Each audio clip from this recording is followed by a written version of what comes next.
Obstructive lung disease is defined by a reduced FEV1 to FVC ratio, which happens because it's harder to get air out of the lungs. The main pathophysiology is increased airway resistance, which causes air trapping. As a result, we see an increased residual volume and a higher functional residual capacity. In terms of the pulmonary function test pattern, both FEV1 and FVC are decreased, but the ratio of FEV1 to FVC also drops. Total lung capacity might stay normal or even increase. The main obstructive lung diseases we focus on are asthma, COPD, including chronic bronchitis and emphysema, bronchiectasis, cystic fibrosis, and alpha-1 antitrypsin deficiency. Clinically, patients often present with wheezing, prolonged expiration, and sometimes a barrel chest in chronic cases. In asthma, we have reversible airway obstruction with episodic wheezing, cough, dyspnea, and chest tightness.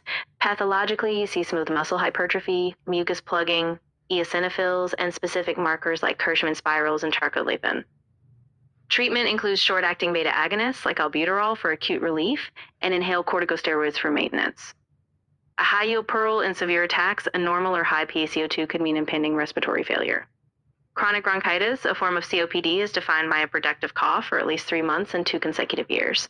Pathologically, we see hyperplasia of mucus glands, a high read index, and clinically, patients are blue bloaters with cyanosis, edema, and hypercapnia.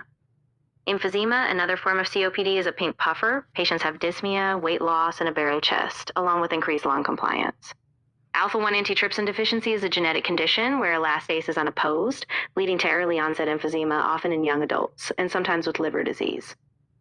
Bronchiectasis is permanent dilation of the bronchi due to chronic inflammation, often seen in cystic fibrosis, Purtagener syndrome, or recurrent infections. CF is an autosomal recessive disorder with thick mucus, recurrent infections, and a classic finding of Pseudomonas infections. We also see pancreatic insufficiency, male infertility, and a high sweat chloride test. When we compare obstructive to restrictive, in obstructive diseases, FEV1 and FEV1-FVC are reduced, but total lung capacity may be normal or increased. In restrictive diseases, FEBC and FEV1 both drop, but the ratio often stays normal or even increases. High-yield pearls. Obstructive means trouble getting air out. Asthma is reversible. COPD is often due to smoking. Emphysema has increased lung compliance. Chronic bronchitis has a high read index. And alpha-1 antitrypsin deficiency is young-onset lower lobe emphysema. On the USMLE, remember wheezing with reversible obstruction is asthma. A smoker with chronic cough is chronic bronchitis.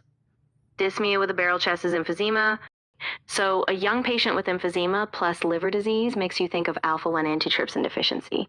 And if you see thick mucus plus recurrent Pseudomonas infections, that's classic for cystic fibrosis. So keep these patterns in mind. USMLE loves these clinical clues. Obstructive means trouble getting air out, and always think about the clinical context. Who's young, who's a smoker, who has recurrent infections, and that will guide you to the right diagnosis.